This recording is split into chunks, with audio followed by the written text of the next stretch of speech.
안녕하세요. 신동일 꿈발전소 3일 경제독립TV 경제독립운동가 신동일 소장입니다. 오늘은 이제 상위 1%만 알고 있는 돈 버는 지식산업센터라는 책을 쓰신 정말 여러 가지 직함을 가지고 있는 투자의 대가 김성애 교수님, 박사님, 또 현직 공인중개사 대표님을 모시고 따끈따끈한 투자 정보에 대해서 나눠보는 시간을 갖도록 하겠습니다. 안녕하십니까, 박사님? 반갑습니다, 소장님. 네. 최근에도 좀 이렇게 큰 계약을 하고 오신 걸로 알고 있는데, 지금 사실 아파트 갭 투자자 막 규제 때문에 어려워지고 있잖아요. 그래서 지금 어떻게 하면 조금 돈을 벌 수 있나 이런 시대에 부자들은 또 어떤 특성이 있는지 그런 걸 먼저 여쭤보고 싶거든요.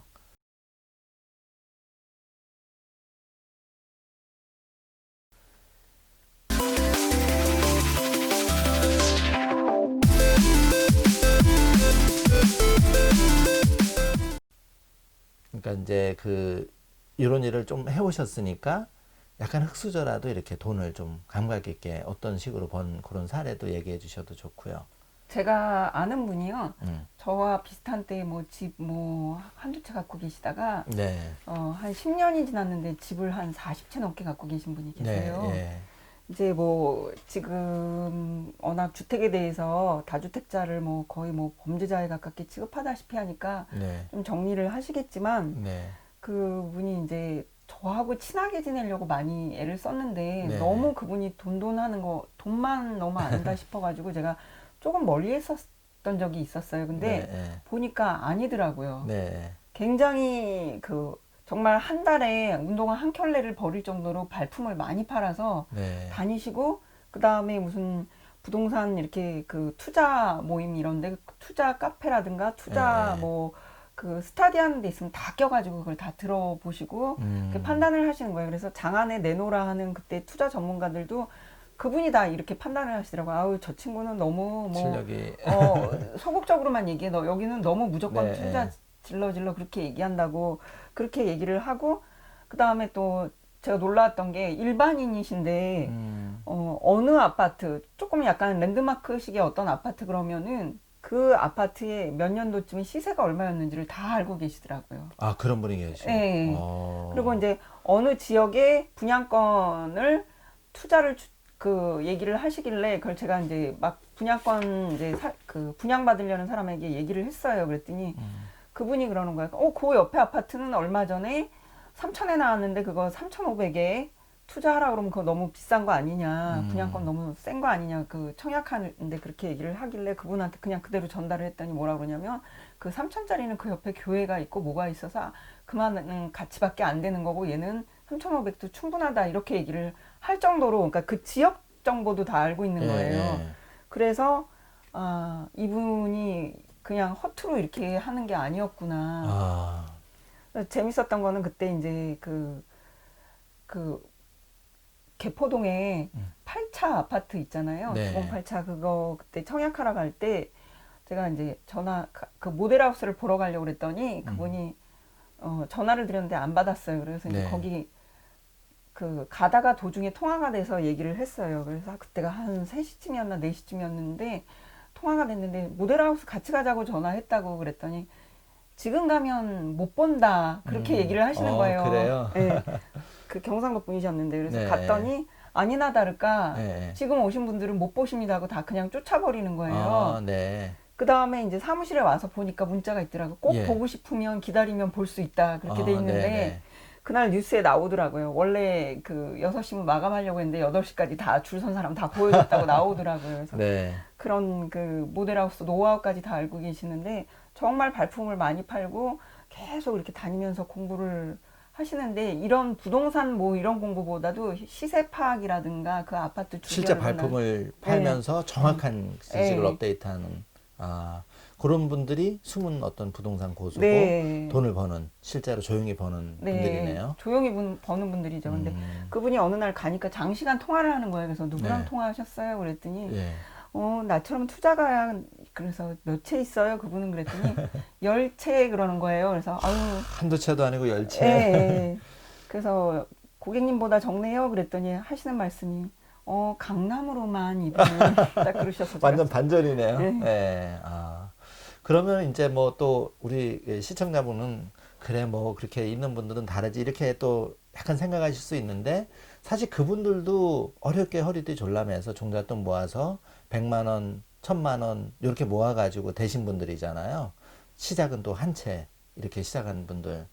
그래서 그 이렇게 우리 대표님께서 이제 부자도 많이 만나고 그렇게 많이 보셨는데 이렇게 어떤 돈 버는 사람들의 특성, 부자들의 특성 한 크게 세 가지 정도만 이렇게 짚어주신다면 어떤 게 있을까요? 이런 점이 좀 다르더라 이런 사람들은. 제가 대체로는 아닌데, 그러니까 이제 두 부류가 있는 것 같아요. 저 성수동 쪽에는 굉장히 열심히 일을 하시면서 이제 제조 시설이라든가 이런 게 많이 있었기 때문에 인쇄 공장이라든가 방직 공장이 많이 있었어요. 근데 그분들은 그냥 그것 때문에 안 팔고 그냥 계속 갖고 계셨던 분들이 부자가 되신 분들이, 그러니까 이 재테크 개념보다는 그냥 내가 필요해서 업무적으로 사들여서 이렇게 나중에 그 지가가 올라서 이렇게 되신 분들이 있고요. 그 다음에는 이제 그 돈을 모으겠다는 일념으로 하신 분들이 있어요. 지독하게 하신 분들. 네, 독하게. 그래서 그분들은 이제 정말 너무한다 싶을 정도로, 예를 들어서 뭐 아주 짠돌이 그냥 그것도 그렇고요. 예. 저희 그 이제 예를 들어서 집을 판다고 얘기를 했어요, 저희한테. 저도 그런 경험이 있는데 집을 판다고 했는데 어느 날 손님을 붙여서 왔어요. 동네 중개업자분께서 저희 집에 손님을 붙여서 왔는데 집이 집값이 오르고 있는 거를 알고 있기 때문에 이 가격에는 못 팝니다. 그러면서 이제 1000만 원을 더 주시면 팔겠습니다 했는데 1000만 원이 금세 붙어가지고 또 다른 손님을 모시고 온 거예요. 네. 근데 지금 시점에도 팔면은 안 된다는 생각이 들지만 제가 같은 공인중개사로서 이게 얼마나 손님을 모셔오기가 힘든 줄을 알기 때문에 저는 그냥 팔았어요. 딴 데 가서 다른 걸 사야지 이렇게 하는 식으로 했는데 그분들은 배려 같은 건 없는 경우들도 많이 있어요. 정말 돈만 이렇게 하시는 분은 아주 그냥 인정사정이 없죠. 그러니까 뭐 집을 판다고 그랬다가 산다고 그랬다 이런 번복. 그러니까 굉장히 쉽게 그냥 냉철한 거죠.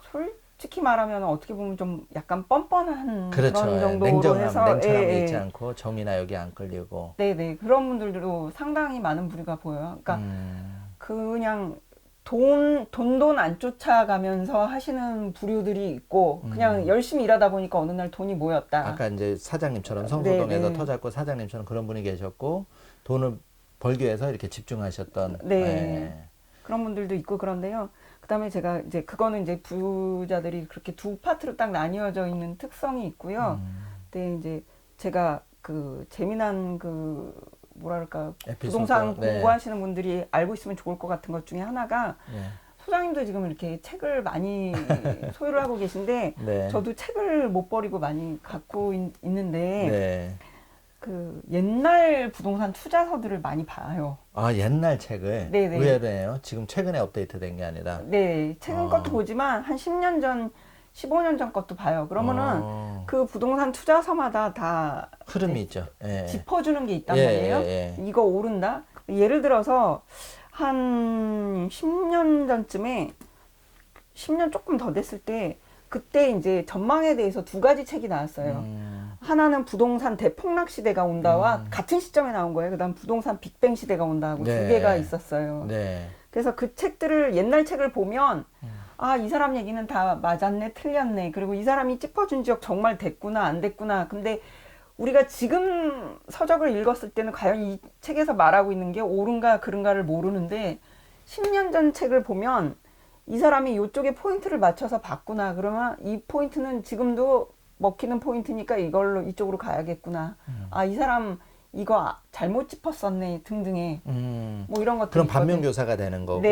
지금도 그게 이제 그 경험이나 노하우가 약간 반대로 틀렸다 하더라도 도움이 된다는 말씀이신 거죠. 그러니까 지금 옛날 책을 보면 현재 책과는 달리 결과를 알 수 있는 거예요. 이 저자가 말한 바가 맞았구나 틀렸구나의 10년이 지났기 때문에. 결과가 보이면서 이 사람이 보는 요 포인트는 옳은 포인트구나. 그럼 나도 요 포인트를 한번 봐야지 하는 거하고 또는 이 사람은 요거를 누락시켜서 못 봤구나. 예를 들어서 이제 인구에 대한 얘기가 많이 나오는데 인구가 줄기 때문에 뭐 집값이 뭐 15년도부터는 뭐 폭락한다, 16년부터 폭락한다 이런 사람들도 있었지만 그 세대가 분리되는 거를 못 봤던 거죠. 네. 인구는 줄지만 세대가 늘어나고 있는 그래서 그런- 더 많이 분화가 되는 네, 걸 못 본 네. 거죠. 예. 네. 그다음에 이제 또 뭐 잘 살게 되면서 그 집이 좀 약간 큰 평수에 대한 욕구도 좀 그러니까 그렇죠. 예. 무조건 1, 2인 가구가 는다고 그래서 작은 평수가 먹히는 거는 아니고 그다음에 이제 좀 선진국으로 되고 좀 잘 살면서 이렇게 큰 평수로 가는 것들이 좀 있거든요. 그리고 네. 요번에 코로나가 옴으로 해서 많은 사람들이 집에서 머무는 시간이 많아지면서 또 네. 요새 보면은 제가 청약 경쟁률을 보면 대형 평수가 의외로 소형 평수에 비해서 더 경쟁이 센 경우도 많이 보이더라고요. 중소형 평수보다 네. 대형 평수의 경쟁률이 센 것도 많이 보여요. 그래서 아, 그런 점들도 봐야 되는데 그걸 못 보신 분들이 아, 있거나 네. 또는 뭐 이제 그 수도권에서 어디 좋다 그랬는데 그쪽도 이제 그 예를 들어 2기 신도시 가운데서도 잘 안 되는 부분들이 있는 거 그런 것들은 이제 옛날 책을 보면 그게 보이거든요. 그래서 옛날 책도 한번 버리지 말고 구할 수 있으면 그럼 한번 어쨌든 그런 한 세 가지 특징을 우리가 좀 취사 선택을 하면 될 것 같고, 그러면 이제 방송을 보시는 시청자분들은 성수동에 그런 부자가 좀 남다른 특징이 있었는데 소자본 가지고는 여전히 이제 지식산업센터를 투자할 때가 여전히 기회가 있다. 그게 경매든 분양이든 그런 말씀으로 좀 들어도. 네네. 예. 그리고 요새 특징 중에 하나가 그러니까 이제 강남 사람들이 강남에서 빌딩 구하는 사람들의 특징이 뭐냐면 점점 더 역세권을 찾아요. 아, 점점. 네네. 그러니까 예전에는 만약 역세권 주변에 평당 1억, 그 다음에 먼데 되게 싸게 나와서 조금 멀지만 되게 싸게 나와서 5천 미만에 나왔다 그러면 네. 5천 미만도 많이 샀는데 지금은 네. 점점 더 역세권 쪽으로 아. 모이고요. 그 다음에 우리나라에서 제일 공시지가가 비싼 토지를 갖고 계신 분이 성수동에도 갖고 계세요. 그분이 네네. 시크릿하긴 하지만 가지고 계시는 네. 거네요. 근데 그분의 그 우리나라에서 공시지가가 제일 높은 땅을 갖고 계신 만큼 안목이 되게 있으신 것 같아요. 그 저기 명동에 네네. 그 맨날 TV에 네, 나오는 네. 그 그 땅을 갖고 계신 분이 성수동에도 가지고 네, 계시다. 갖고 계시고 또 이제 남양주에도 갖고 계셨었는데 그분이 갖고 있는 땅들마다 보니까 정말 잘 고르시는데 역세권으로 이렇게 해서 역세권으로 더 집중을 하는 것 같아요. 그래서 네. 지식산업센터도 제가 말씀드린 것 중에 하나가 아무리 성수동이라도 여기서 멀면은 조금 문제가 있을 수 있다라는 네. 거. 그 다음에 이제 그 좀 벗어난 지역이더라도, 그러니까 수도권 밖으로까지 나가면 안 되고요. 수도권에서도 역세권으로만 좀 갔으면 좋겠고 산업단지 안쪽은 좀 피해야 되는 거고요. 그렇네요. 그럼 어쨌든 부자는 좀 땅을 보는 그런 안목이 많이 다르다는 말씀이신데, 그 지금 명동의 최고 맨날 TV에 나오는 평당 뭐 2억 뭐 이렇게 했다는 그런 땅 부자의 주인공이 지금 성수동에 하는데 그거는 역세권 위주로 이렇게 이제 땅 부자. 그러면 토지 거래도 좀 많이 해보시고 뭐 100억, 200억 계약도 했을 텐데 많이 좀 하신 걸로 제가 알고 있는데. 큰 거래는 흔하진 않지만 저는 네. 토지는 많이 거래했었습니다. 근데 일반 공인중개사가 토지를 이렇게 막 다루는 걸 그렇게 흔치 않은데 어떻게 계기가 있었나요? 토지. 제가 처음에 할 때 구리에서 토지를 했었는데요. 그때 토지는 어디서 토지를? 구리에서 구리가 아니죠.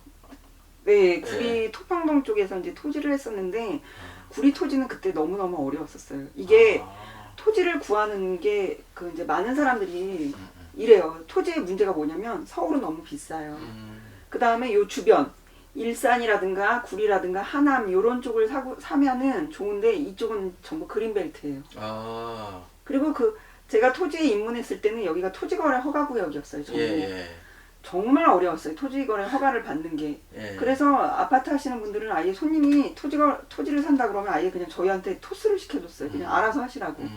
이 인허가 받는 게 너무 어려우니까. 그 다음에 또 그러면 그린벨트는 싫다. 이거는 불법이고 여기다 그러니까 이 구리 하남 남양주 쪽에 있는 그 창고나 공장은 정규 창고나 공장도 있지만 대부분은 불법 창고예요. 그러니까 동식물사로 인허가를 받아가지고 이거를 갖다 공장이나 창고로 전용한 경우들이 많은데 이런 것들은 이제 예전에는 이행강제 처음에 한 번은 이제 뭐 벌금 같은 게 나오지만 나중에는 이제 이행강제금이 나오는데 그게 점점 세지고 있어요. 강화되고 있어요. 그래서 이런 쪽은 그래서 투자를 못 하고 그 다음에 또 거기를 벗어나면 너무 멀고 이래요. 그러니까 서울은 비싸고 여기는 불법이고 이쪽으로 나가면은 너무 멀고 관리지역으로 나가면 그런 문제가 있죠. 그러면 어떻게 투자해야 될까요? 그 토지 투자를?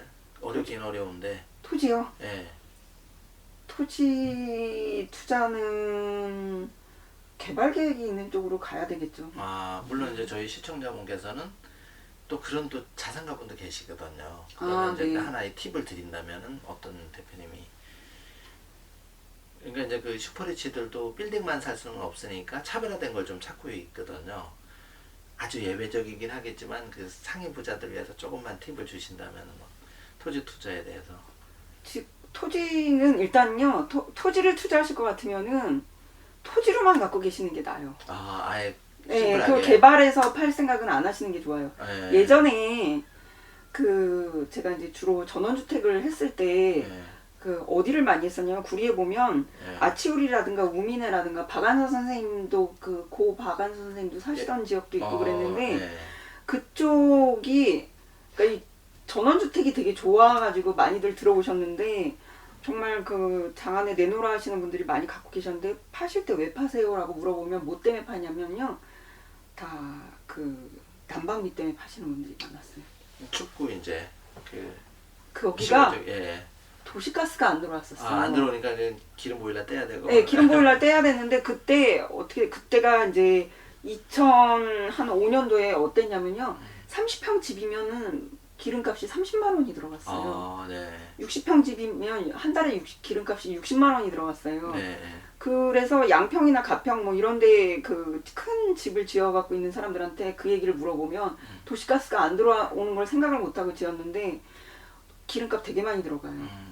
그때는 또 기름값이 쌀 텐데 지금 그때보다 훨씬 비싸거든요. 그렇죠. 예. 리터당 비싸죠. 그래서 그쪽에 나가서 집을 지을 때는 조그맣게 짓는 게 맞고요. 예. 그 다음에 이제 도시가스가 그다음 또 전원주택은 또 이렇잖아요. 산 좋고 물 좋은 데 있잖아요. 네. 바람을 쉥쉥.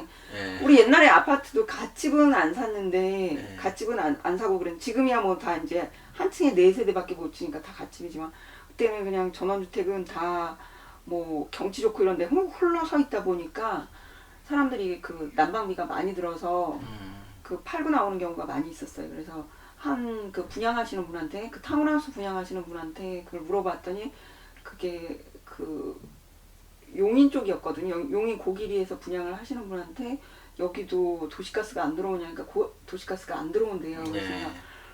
그럼 난방비가 많이 들어갈 텐데 그렇게 말씀을 드렸더니 여기 부자들은 난방비 같은 거 신경 안 쓴다고 하는데 예. 제가 본 부자들은 쓸 때는 팍팍 쓰지만 아까운 거였어요. 이게 안 써야 될 돈이면 1원이라도 아낀다는 네, 특징이. 네, 네. 그게 돈이 없어서 난방비를 안 쓰는 게 아니라 난방비 쓰는 돈은 아까워했어요. 그렇게까지 네. 쓰는 거는.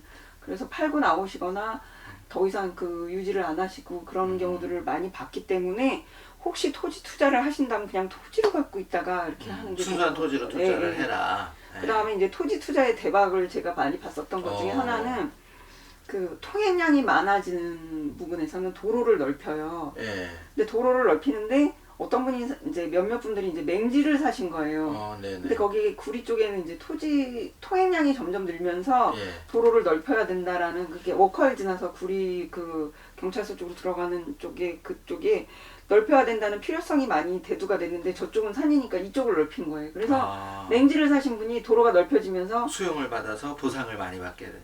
아니 그러니까 예. 전면이 돼버린 거예요. 도로에 접한 도로에 토지가. 접한 면이가 돼버리니까 네, 더 맹지였다가 도로 아. 통행량이 많아지면서 이 확장을 하니까 얘가 맹지가 아니라 도로에 접한 땅이 네, 됐어요. 그러면 완전히 가치가 확 올라가 버리는 거잖아요. 그러니까 맹지를 사더라도 도로 바로 가능성이 있는 지역을 사라. 도로에서 그러니까 도로 폭이 이제 한 차선, 두 차선 네. 넓혀지는 그쪽 거를 사니까 이게 완전히 그래서 뭐 그 당시에 한 30만 원 돈에 사갖고 몇 년 안에 300만 원 돈으로 그야말로 10배 신노타를 쳤네요. 네, 그런 거를 봤어요. 그래서 토지는 그래서 개발 계획이 있는 게 제일 나은데 그 개발 계획 중에서도 도로 확장이 제일 좋은 케이스가 되겠더라고요. 그럼 말씀이 나오신 김에 토지 투자가 지방의 토지 투자 저는 이제 강원도 출신이니까 있고 한데 그래도 여전히 토지 투자는 이곳에 해라 그러면 어떤 지역에 좀 주목해야 될까요? 뭐 서울 수도권이 낫죠. 지방보다는. 네. 아. 그리고 뭐 개발 계획이 있다 그러면은 네. 그쪽도 좋겠지만 네. 대부분 지방의 땅이나 토지는 그런 개발 계획은 정말 지금 저희 이제 시아버님께서 나왔던 학교가 청주에 있는 학교예요. 그 지역은 이제 세종시로 편입될 뻔했는데 주민들이 잘 모르고 반대를 해서 세종시에서 누락이 됐어요. 네. 근데 거기 학생 수가 1,200명이었었어요. 네. 초등학생 수가 1,200명이었는데 지금은 20명 미만으로 떨어지면서 하는 수 없이 폐교의 수순을 밟고 있어요. 네. 무슨 말씀을 드리냐면 지금 지방에 계신 분 지금 이제 뭐 그 PB 센터에 계시니까 그 많이 그런 분들 보시겠지만 지방 그 부자들도 보시겠지만 자꾸 이제 지방권은 팔고 이쪽으로 많이들 오시잖아요. 그렇죠. 예. 네. 똘똘한 한 채로 집중돼서 네, 이렇게 네. 움직이는. 서울로 오시는데 서울 저는 그거를 보고 학생 수가 1,200명에서 어떻게 20명까지 주는 걸 보니까 아 정말 이거는 책에나 나온 건데 현실이 되더라 이런 걸 네, 보신 네. 거죠. 그래서 지방은 조금 정말 상당히 조심해서 들어가야 되겠구나. 투자를. 네. 그래서 아마 그런 슈퍼리치의 스마트머니들이 강남이나 정말 네. 똘똘한 지역으로 집중이 되지 않을까. 지방에 정말 일거리라도 많고 막 이런 뭐가 호재가 있으면 되는데 점점 그게 안 되니까 정책적으로도 그렇고. 그다음에 그쪽 아버님네 동네도 공장이 많이 들어서고 있어요. 아. 일터는 많이 생기고 있는데 네네. 일터들도 기계들로 많이 이제 사람을 대치를 하고 그러다 보니까 네. 그다음에 그쪽에 공장에 힘든 일들은 이제 외국인 분들이 많이 와서 하시고 그렇게. 아 그렇게 되네요. 정말 상위 1%의 토지 투자는 좀 달라져야 된다는 말씀 드렸고 또 그런 성공 사례도 말씀 주셨고 어떻게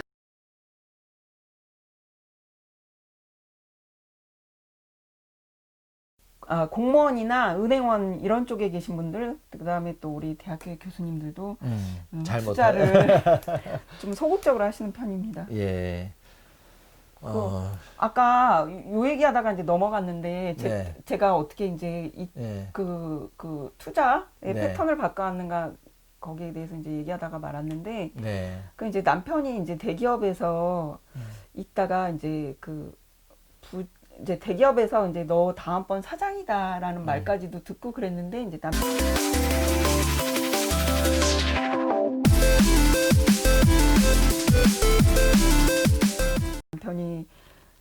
갑자기 이제 이렇게 그만두게 됐어요. 이게 또 이제 너무 위쪽에 있으면 이게 또 그렇죠. 빨리 또 이번에 네. CEO가 바뀌고 나면 네, 리스크가 네, 있죠. 맞아요. 예. 그리고 그 오너 쪽에서 누가 이렇게 또 또 경쟁 권력을 상대가, 잡았냐 또 그렇게 되니까 이제 조선시대하고 똑같은 거죠. 예, 그래서 이제 저는 예전서부터 이제 선진국일수록 수익형 부동산 쪽이 괜찮다라고 얘기를 들었는데 미국 시장이나 이런 네, 데. 그래서 저는 한 남편 나이가 50대 후반 그러니까 그쯤 되면은 이제 60에 가까우면 그때 수익형 부동산으로 옮겨 타야지 생각을 했는데 갑자기 남편이 회사를 그만두면서 실업자 생활을 3년 할 때 네네. 그때 후회가 많이 됐었어요. 50대 초반에 나오셨는. 아니요, 40대 후반에 나왔어요. 40대 후반이면 정말 임원까지 하시다가 정말 초고속 승진을 하셨는데 네네. 어느 날 갑자기 그냥 네, 다른 동료들보다도 빠르게 이렇게 승진을 해서 오너 가까이에 있었는데 갑자기 그만두면서 3년 동안 이제 실업자 생활을 했어요. 그때 이제 실업자 생활을 하게 된 거는 이제 남편은 이제 감정평가사 공부를 했거든요. 네. 그래서 지금은 이제 감정평가 법인의 대표로 있는데 오 그래요? 그 3년 동안 저는 이제 제가 공인중개사로서 일을 하는데 그 당시에는 또 이 부동산 시장 상황이 안 좋았어요. 그래도 남보다 잘하긴 했지만 네. 이 공인중개업의 가장 큰 문제가 뭐냐면 또 저는 주택도 마찬가지고요. 이 등락이 심한 거예요. 그리고 저는 좀 큰 토지라든가 이런 거 업무용 빌딩을 하다 보니까 어떤 달은 진짜 뭐 적자인 적도 있고, 근데 또 그 다음 달은 뭐 1억에 뭐 수수료가 들어오기도 하고 막 이런 기복이 뭐 와. 심한 그런 네. 데 있다 보니까 네. 뭘 안정적으로 할 수가 없는 거예요. 네. 그래서 그때 후회가 됐었어요.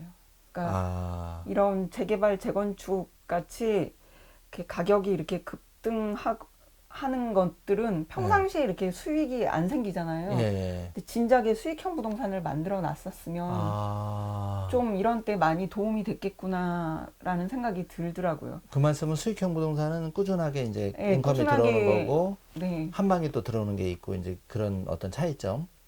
제가 지금 아쉬운 게 성수역 부근에 그때 이제 첫 해 15억에 나왔던 물건이 있었어요. 그리고 그 다음에는 18억에 이제 산 사람이 18억에 팔았는데 그 18억일 때 정말 제가 사고 싶어서 계산을 했더니 그때 이제 계산을 해보니까 제 수익 그때 월세가 그 네. 건물의 그 낡은 공장이었거든요. 그 예. 월세가 은행 이자를 커버할 정도면 샀는데 예. 월세가 은행 이자가 커버가 안 됐었어요. 그 당시에는 금리도 훨씬 높았고 새는 이제 낡은 공장이다 보니까 적어서 예. 그래서 살까 말까 고민을 했는데 정말 그걸 좀 안정적으로 살려면은 저희가 완전히 그 공장 건물 어디 한 켠에서 자야겠더라고요. 그래서 예.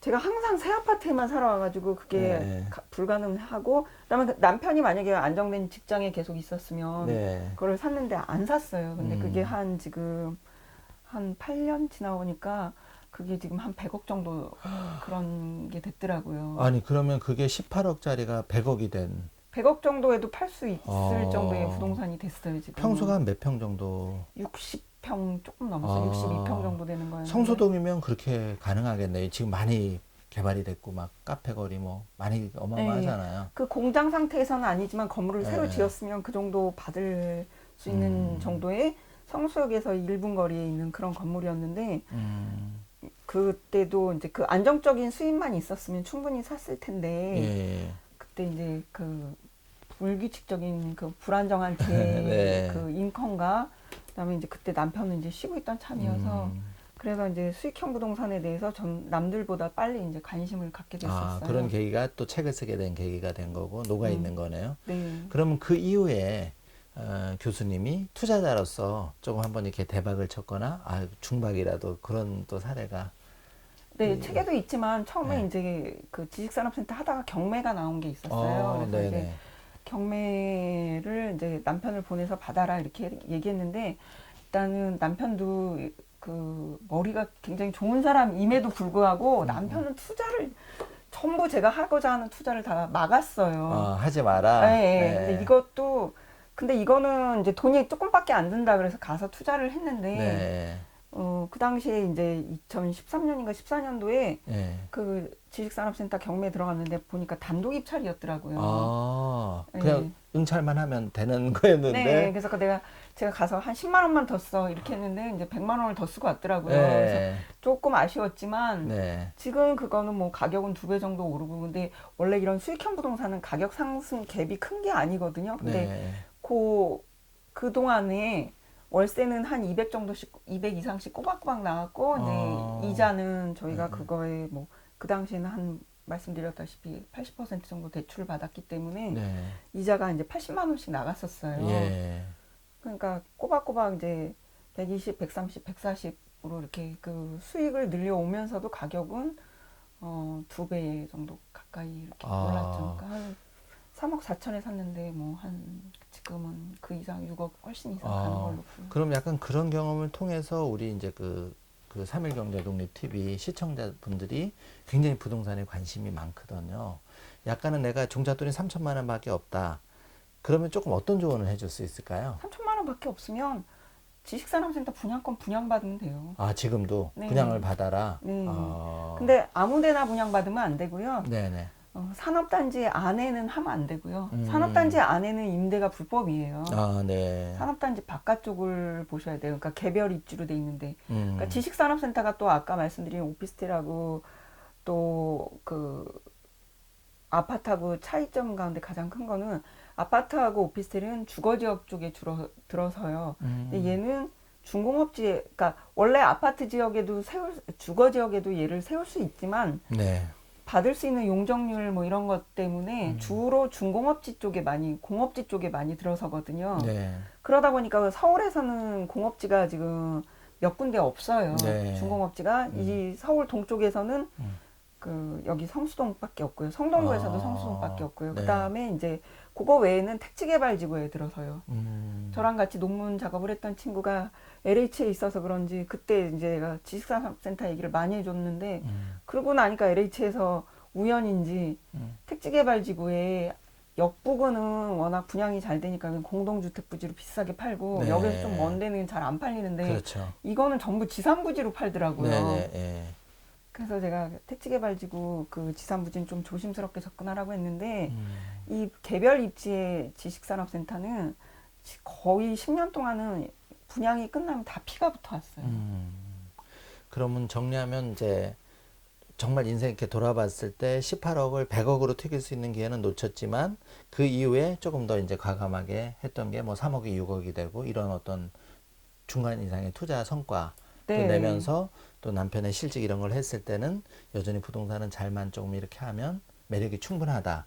그리고 또 현업에 계시니까 수수료를 제일 크게 이렇게 그 기록을 한 거는 얼마 정도? 뭐 억대 또 기록해 보신 적이 있는지. 아, 그럼요. 아, 그러니까 억대는 당연히. 당연히. 예. 그러면 좀 어떻게 보면 좀 세상 보는 눈이 달라지겠네요. 맨날 아파트 뭐 5억, 10억을 중개하다가 저는 주택은 거의 안 했어요. 안 하고 이제 큰 건물. 건물이나 토지 위주로 하는데 그 이유가 음. 주택을 토지도 이렇게 많이 하시고. 예. 예, 원래 처음에는 이제 그 토지를 갖고 했었고요. 네. 그다음에 이제 요새는 이제 업무용 그 사업 같은 걸 해주는데 네. 그 주택은 일단은 보니까 네. 다 이렇게 근무 시간 중에는 조용하다가 퇴근 시간 이후가 평일 저녁 때라든가 주말 애들 많이들 오시더라고요. 예. 그런 부분이 좀 저랑은 잘 안 맞았던 것 같아요. 저는 아. 계속 직장 생활을 해왔고 하니까 예. 근무 시간만 이렇게 여기에 집중하고 싶고 퇴근 시간 이후에는 안 하고 싶죠. 그래도 여전히 뭐 중개업에는 뭐 밤 8시, 9시, 10시에도 전화가 오고 뭐 그렇게. 저는 궁금한 게 예를 들어서 1억 수입을 받았어요. 그러면 보통 평범한 직장인들은 상여금을 받아도 뭐 300만 원, 500만 원 이런데 그래도 뭐 외식을 한다든지 근사견데 1억 수입이 갑자기 생기면 혹시 뭐 매제 뭐 그게 궁금하거든요. 뭘 하셨는지 처음 이렇게 받았을 때.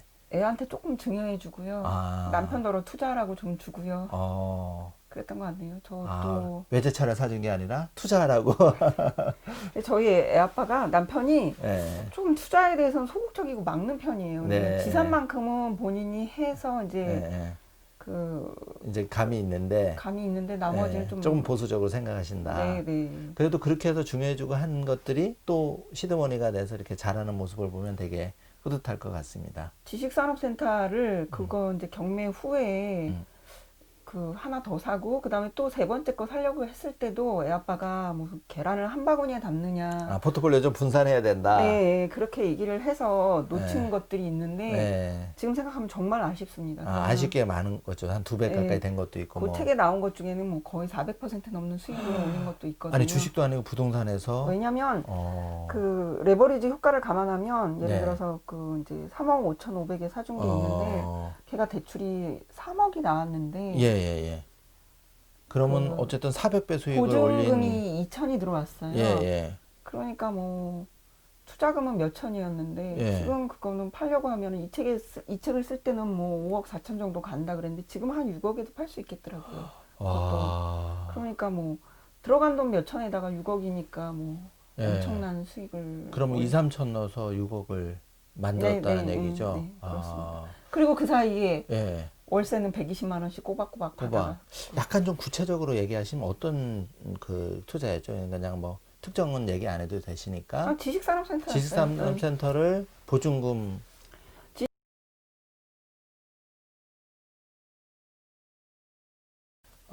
그 왜 지금 지식산업에 투자돼야 되는가에 대해서 조금 화두가 있는데 김성애 대표님을 모시고 지금 왜 지식산업에 투자해야 되는가. 지금 최근에 이제 그 상위 1%만 알고 있는 돈 버는 지식산업센터.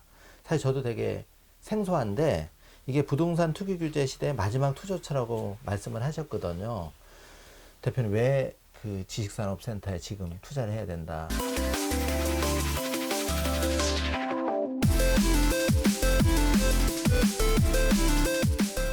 지금 다주택자는 예. 거의 뭐 범죄자처럼 이렇게 세금을 강화를 시켰는데 예. 거기다가 또 오피스텔까지 넣었지 않습니까? 네네. 근데 얘는 업무용 시설로 보기 때문에 네. 그러한 규제들이 거의 없습니다. 그래서 이제 지식산업센터를 좀 관심을 가져야 된다.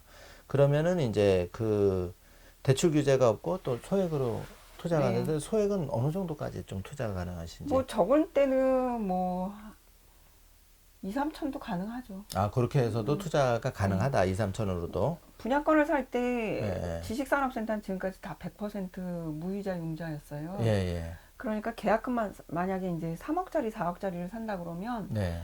10% 계약금 3, 4천만 원만 있으면 되니까. 아, 그다음에 입주 때 가서 이제 팔면 되는데 근데 그때 네.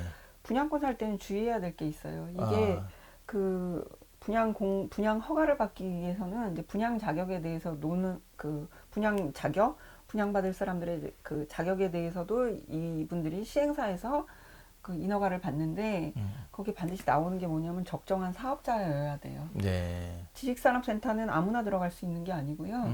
뭐 IT, BT, 엔지니어링, 디자인, 제조 뭐 이런 사업을 하는 사람만 입주할 수가 있어요. 아, 그런데 투자자 입장에서는 사업을 안 해도 투자는 할 수, 현물일 때, 아, 아, 산업단지 바깥에 현물일 때는, 예, 예. 그러니까 보존 등기가 난 다음에 물건일 때는 누구나 다 살 수 있어요. 아, 그 상태는 샀다가 실제 이제 그 월세를 주거나 할 때는 그런 분들한테 해줘야 된다는 예, 얘기죠. 입주만, 그러니까 소유는 아무나 할 수 있어요. 개별 예. 입지 지식산업센터는 소유는 아무나 할 수 있고, 그 다음에 입주는 꼭 그런 업종이어야만 돼요. 근데 음, 사실은 업종도 대부분 다 맞출 수 있어요. 그 네. 맞출 수 있는 게 뭐, 그 기업 컨설팅도 들어가고 그러니까. 네. 그래서 워낙 많은 업종들이 있다 보니까 제가 책 맨 뒤에 부록으로 입주할 수 있는 업종을 나열을 하긴 했지만 그거보다는 안 되는 업종을 아는 게 오히려 편할 수도 있어요. 안 되는 네. 게 무역, 유통, 도소매가 안 돼요. 네.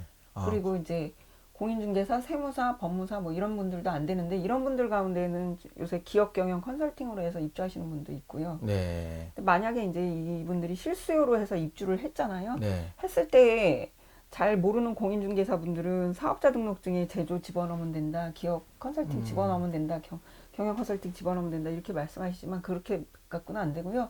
엄밀히 들여다보면 이 세금계산서, 그러니까 그 업으로 영위해서 영업해서 발행하는 세금계산서의 50% 초과분이 그걸로 발행이 돼야 돼요. 아, 그러니까 요런 투자를 할 때는 소액으로 할 수는 있는 장점은 있는데 이렇게 대표님처럼 좀 전문가한테 상담을 좀 잘 받아서 좀 제대로 투자를 해야지 또 실수를 줄이고 그런 방법이 되겠네요. 네네. 예. 그 중개업자분들 중에는 아파트만 하는 사람들은 또 지식산업센터를 잘 몰라요. 네네. 그 지금 부동산 전문가라고 하시는 분들 중에도 네. 지식산업센터라는 말보다도 아파트형 공장 그렇게 말씀하시는 분도 있는데 아파트형 공장은 그래도 좀 나아요. 이거의 옛날 2010년도 그때 이제 용어였으니까 그런데 2012년도까지 쓰였던 용어인데 근데 공장형 아파트라고 말씀하시는 분도 되게 많이 봤어요. 공장형 아파트는 진짜 아파트잖아요. 예. 그런데 그렇게 부동산 전문가 중에도 그렇게 말씀하시는 분이 많았는데 그럴 정도로 이제 이거는 생소한 분야거든요. 그래서 예. 잘 하는 제가 이 책에 담은 거는 이제 분양하는 친구들 중에도 좀 했던 사람인지 아닌지를 알아보는 방법 등에 대해서도 그 나열을 해놨는데 그렇게 이제 좀 해본 사람들한테 가야지 되고요. 근데 이제 분양받을 때는 또 그런 업종을 하고 있어야만 분양을 받을 수 있어요. 그래서 네. 근데 그래서 저도 그 분양받을 때는 사업자를 그걸로 냈거든요. 예. 그러고 이제 뭐 그걸로 뭐 기업 경영 컨설팅이라든가 이런 쪽을 할 요량으로 이렇게 만들어서 네. 사업자를 네. 만들어서 그래서 이제 사업을 이제 뭐 못하게 됐다든가 안 하게 됐다든가 이런 식으로 이렇게 해서 했었던 거였죠. 네.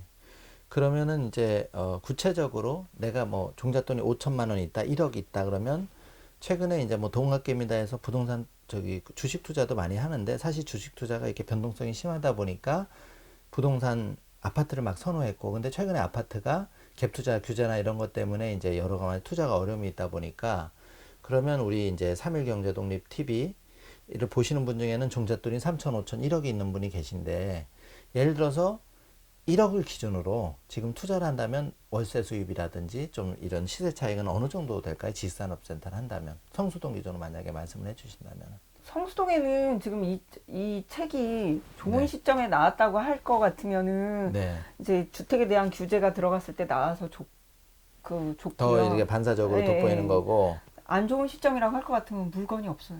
아, 그 정도로 지금 이제 예. 갭 투자자나 이런 분들이 지산센터로 자금이 쏟아 들어오니까 없어요. 그래서 어떤 유명한 카페에 보니까 네. 굉장히 그 회원이 많은 어떤 카페에 어떤 사람이 성수동 지식산업센터 답사기를 갖다 써놨는데 다 뭐 오면은 물건이 없다고 지들만의 그 독점 시장이라고 그러는데 그게 아니고요. 그들만의 리그가 아니라 실제로 물건이 없는 거예요. 실제로 물건이 없는. 그래서 네. 저희끼리 그 공인중개사들끼리 이렇게 주고받는 메신저라든가 시스템에도 제일 많이 올라오는 게 지식산업센터 구합니다. 매물 구합니다. 물건 좀 구해주세요 하고. 네, 그리고 며칠 전에도 어떤 고객분께서 지식산업센터를 판다고 했는데 내가 이 정도면 팔 수 있겠습니다. 그래서 1,500 정도를 얘기를 했어요, 평당.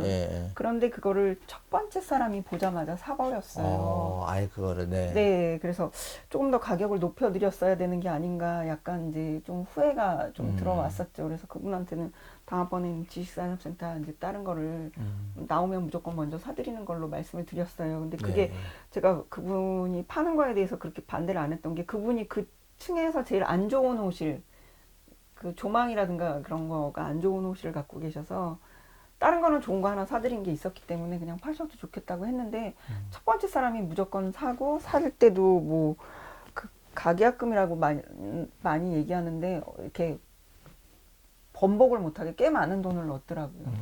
그래가지고. 그 정도로 지식산업센터 그리고 또 계속 전화들이 많이 왔었어요. 그래서 이 지식산업센터는 현재는 지금 물건이 없어가지고 그런데 영등포 쪽도 지금 얼마 전에 분양한 게 있었는데 거기도 제 지인이 넣었는데 5대1이어가지고 분양을 못 받은 거예요. 그래서 계속 끊임없이 이렇게 분양하는 걸 들여다보다가 개별 입지에서 들어가는 거는 괜찮은 것 같아요. 그리고 또 이제 좀 저기 한 게 있으면 대표님처럼 전문가한테 그 현지 전문가를 찾아뵙고 좀 상담을 하고 이런 게 많이 도움이 되겠네요. 그 전문가들은 그 지식산업센터 건물 1층에 있는 분들이 아무래도 지식산업센터를 잘 알아요. 그 주변에 관심 있는. 그럼 일단 서치를 해서 그 발품을 팔아서 아파트 정문 앞에 있는 중개업소에 가서 지식산업센터 물어보면 안 되시고 안 되고 지식산업센터 1층에도 중개업소가 있으니까 그쪽에 가서 물어보시는 게. 그럼 네이버나 지도를 검색했을 때 이렇게 지식산업센터를 좀 빨리 검색해 볼 수 있는 방법 같은 것도. 지식산업센터 칸이 이제 항목이 따로 이제 만들어졌어요. 근데 그것도 재밌는 게 그 네이버 부동산 팀장이랑 정기적으로 팀장분이랑 그 정기적으로 모임을 갖는데 그러니까 법정 용어가 2012년에 바뀌었음에도 불구하고 계속 아파트형 공장이라는 용어를 쓰고 있었어요. 그래서 제가 그 친구한테 이걸 바꿔줘라. 만나자마자 그 얘기를 했고 만나고 나서 이제 정규적인 모임으로 바뀌었을 때 바로 그 얘기를 했더니 바꿔줬어요. 그걸 바꿔주고 나니까 이제 그 다른 사이트 뭐 부동산 1번지라든가 쭉 따라서 부동산 이제, 뱅크 따라서 다 바뀌더라고요. 네. 근데 또 안 그걸 얼마나 모르냐면 이거를 공장의 파트로 넣어놔서 지식산업센터는 매물을 올릴 때 전용 면적이 몇 평이고 임대 면적이 몇 평이고 그다음에 관리비가 얼마고 이렇게 오피스텔처럼 들어가줘야 되는데 그게 아니라 공장처럼 들어간 거예요. 대지 면적이 몇 평이고 몇 층짜리 건물이고 뭐 이런 게 들어가서 이거랑 안 맞아갖고 처음에는 넣을 때 그 애로사항이 많이 있었어요. 점차 이런 거를 많이 이렇게 늘려가고 좀 맞춰서 이렇게 된다는 그런 생각이 많이 드는데 지금 또 안 되고 있는 것 중에 하나가 이제 지식산업센터 분양 시장이 안 열려 있어요. 그러니까 분양권을 넣을 수 있는 칸을 만들어 줘야지 그 분양권에 전매 시장에 중개업자들이 들어가서 정상적인 거래를 하는데 지금은 그냥 분양하는 친구들이 아름아름으로 고객분들한테 이제 자기가 알고 있는 고객분들한테 해갖고 뭐 다운 계약을 한다든가 이렇게 해서 하고 있죠. 아무래도 대표님을 다음에 한 번 더 모셔야 될 것 같아요. 이게 짧은 시간 안에 이런 중요한 정보를 다 듣기는 해서 다음에 꼭 한 번 더 부탁드리겠습니다. 네.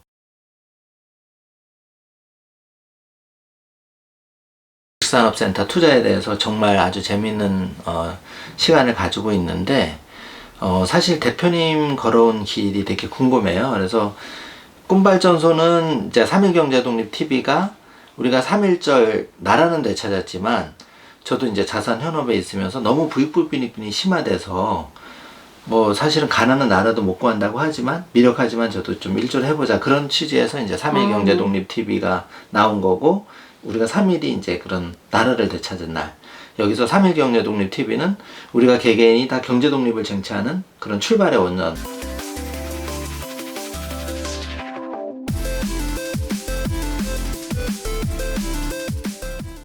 이런 걸로 해서 제가 이제 취지가 출발했고 박사님 취지가 너무 좋습니다. 아유, 감사합니다.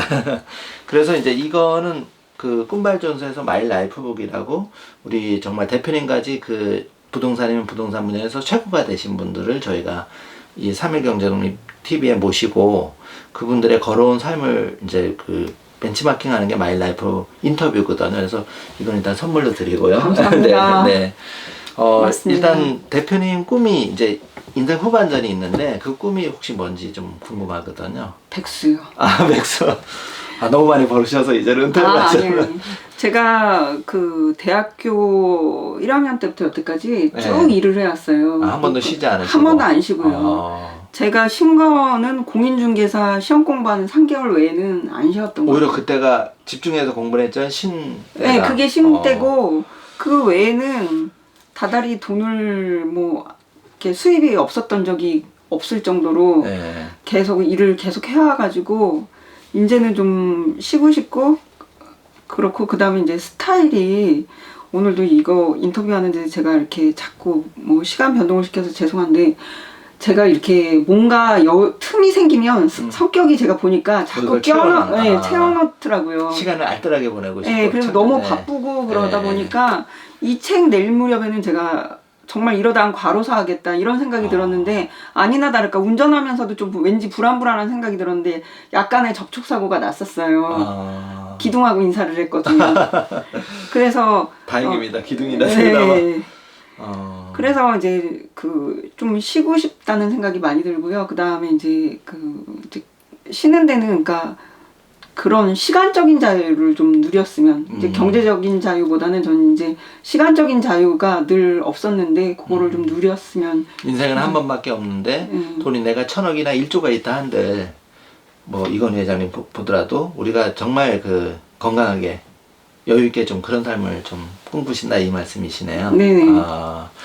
그러면 대표님 이제 그 좀 궁금한 게 맨 처음에는 셀러리맨으로 출발해서 프로그램을 출발하셨는데 그때하고 지금하고 좀 비교를 해보신다면 돈적인 면에서 그 금전적인 면에서도 그렇고 일적인 면에서도 그렇고 직장 생활은 갈수록 좀 불안감이 커지잖아요. 이제 갈수록 은퇴도 해야 되고 시점이 네. 여기는 그래도 갈수록 더 안정적이 돼가요. 안정적이고 더 할 수 있고 나이에 관계없이 네. 더 노련해지고. 그러니까 어떤 것 때문에 그러냐면 이 부동산은 한번 샀다가 그러니까 사줬는데 다시 오는 경우들이 많아요. 아, 거기서 올라가서 만족해서. 그러니까 갈수록 고객이 늘더라고요. 제가 박사학위 논문 마지막에는 일을 안 하겠다고 사무실을 갖다가 이렇게 지금 이제 합동 사무실처럼 쓰고 있어요. 그때 혼자서 하다가 그게 이제 너무 힘들어가지고 논문도 쓰면서 이렇게 혼자 운영하기 힘들어서 이제 합쳤거든요.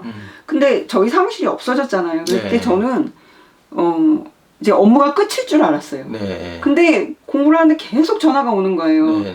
그래서 제가 알은 게 내가 알게 모르게 쌓아온 그 자산, 고객이라는 자산이 있구나. 그리고 이제 그 자산은 박사학위를 받고 나니까 더 많아지는 것 같아요. 네. 계속 컨설팅을 받고자 하는 사람들이 많이 있고 컨설팅 받은 끝에 저한테 이제 물건 의뢰를 하시거나 이런 분들이 많이 있어가지고 계속 그런 것들이 늘어가는데 그러니까 공인중개업은 계속 할수록 이게 고객이 쌓여가니까 점점 더 바빠지고 일이 많아지는 것 같아요. 네. 아, 그런 장점이 있네요. 그러면 약간 시청자분들도 이제 그런 공인중개업이나 부동산 쪽에 개인적인 투자자라도 좀 관심을 가지면 좋다는 거고, 좀 공부 방법, 그러니까 부자가 된 분들은 공부를 잘 하시거나, 그러니까 꼭 학위가 아니라 굉장히 그 관련 지식에 대해서 스타디한 사람이 많다고 들었는데, 대표님도 말씀하셨고, 대표님 본인 공부법, 비법 같은 게 있나요? 어떻게 공부를 하시는지.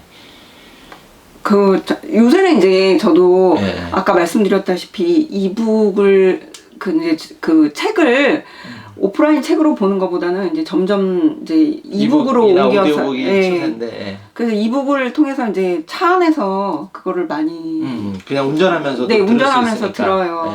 이북을 많이 듣고 그 다음에 요새는 유튜브도 많이 보고 그렇게 하고 있어요.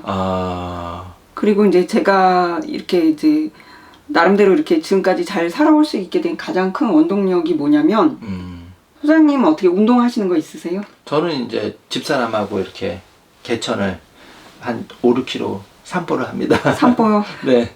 예, 제가 걷는 거를 별로 추천하지를 않아요. 왜냐면 나이 드신 분들이 이렇게 걷기를 많이 하세요. 근데 저는 그 유산소 운동보다도 보니까 이제 통계 데이터를 보니까 통계청 통계 데이터를 보면 남자는 네. 40대 넘으면서부터 체중 감소가 네. 이루어지고 여자는 거의 70이 다 돼서야 이제 체중 감소가 이루어지는데 어쨌거나 나이 들면 체중은 저절로 주니까 유산소 운동보다는 중요한 게 근력 운동이라고 생각을 하거든요. 네. 그러니까 그 이제 어르신들 보니까 그게 죽을 때까지 네. 최소한 서서 바지는 갈아입을 정도의 근력은 네. 다리 근력은 있어야 될 거라고 생각이 들어요. 그래서 네. 근력 운동을 좀 중요시하게 했으면 좋겠다는 생각이 드는데 저는 제가 이렇게 살아올 수 있는 가장 큰 원동력이 된 거는 뭐냐면 저 체력인 것 같아요. 어떻게 체력을 또 저는 가지고 학교 다닐 때 달리기를 해갖고 꼴찌를 면한 적이 한 번도 없었어요. 마라톤이나 뭐 네, 네. 그러니까 달리기 100m 달리기를 하면 항상 꼴찌였는데 그리고 구기 종목 하면 항상 바닥 점수를 받았어요. 그래서 학교 다닐 때 체육 점수는 항상 바닥이었는데 이게 보니까 운동도요 순발력도 있고 그 유연성도 있고 지구력도 있고 운동신경도 있는 거더라고요. 운동도 네. 여러 종류가 있어서 그래서 보니까 제가 지구력이 있어요. 근데 등산을 계속 끊임없이 해왔어요. 그리고 등산이 또 예, 좋네요. 등산을 네. 30대 때 너무 되게 무척 많이 다녔는데 네. 그것 때문에 지구력이 있어가지고 네. 그 지구력을 가지고 계속 유지를 하다 보니까 이제 작년 같은 경우에는 마라톤 풀코스 춘천에서 뛰었거든요. 네. 잘한 건 아니지만 5시간 안쪽으로 들어왔어요. 대단하세요. 예. 네. 그래서 계속 끊임없이 운동을 해온 것이 막상 그 박사학위 논문을 쓰면서라든가 뭐 예. 이런 때에 그 뒷심을 발휘해야 될 때 그게 예. 많이 도움이 되는 것 같아요. 그 아. 체력이 약하면 아무것도 할 수 없다라는 그렇죠. 생각이 들어요. 투자나 돈을 버는 것도 뒷심이 있어야 네. 되고 공부도 마찬가지고 네. 그렇게 연결이 되네요. 네, 그래서 제가 계속 운동을 끊임없이 해오고 있는데 일단은 오늘도 그랬고 매일 아침에는 수영을 반드시 해요. 수영을 또 네, 근데 수영이 처음에는 힘들었지만 이제 이게 습관이 되니까 무슨 생각이 드냐면 이거는 그냥 샤워하는 거하고 똑같은 거예요. 매일 어차피 어떤 씻을 습관? 거 뭐 수영장 가서 씻는다 그렇게 하고 그다음에 제가 이제 커뮤니티 만드는 거를 되게 좋아해서 수영장에서도 수영장에 네. 같이 이렇게 하는 커뮤니티 멤버들이 있어가지고 이제 항상 같이 만나고 하니까 수영도 안 빠지게 되고 그다음에 이제 근력 운동도 따로 월수금 하는 게 있거든요. 그래서 네. 그게 많이 도움이 된 것 같아요. 그래서 저는 저를 보면 정말 이제 이 체육 점수 바닥이었던 제가 네. 지금 제 친구들이나 다른 사람들보다도 이렇게 뛰어난 그 체력을 갖게 된 걸 보면 그 말이 정말 맞는 것 같아요. 네. 능력 있는 사람은 노력하는 사람을 못 당하고 노력하는 사람은 즐기는 사람을 못 당한다 그러는데 저는 제가 계속 이렇게 그 지구력 있는 여러 가지 것들을 즐겨 왔던 것이 제 삶의 그 원동력이 되는데 큰 도움이 된 것 같아요. 마지막으로 대표님이 이제 그 직장 생활도 겪으시고 다 평범하게 이렇게 해서 성공을 하셨는데 지금 우리 방송을 보시는 그런 시청자분들 중에는 20대도 있고 불법변이변 더 심해서 정말 어려움을 겪고 있는 분도 많이 계시는데 이분들이 좀 희망을 잃지 않고 그냥 5년, 10년, 20년 계획을 세워서 어떤 경제 독립을 이루는 노하우나 방법을 한 말씀 해주신다면 이제 걸어오신 길을 반추해서 어떤 게 있을까요? 일단은 발품을 많이 파시고요. 투자 모임에 쫓아다니시면 충분히 가능합니다. 그리고 조금 더 그 다음에 해야 될 거는 과감성.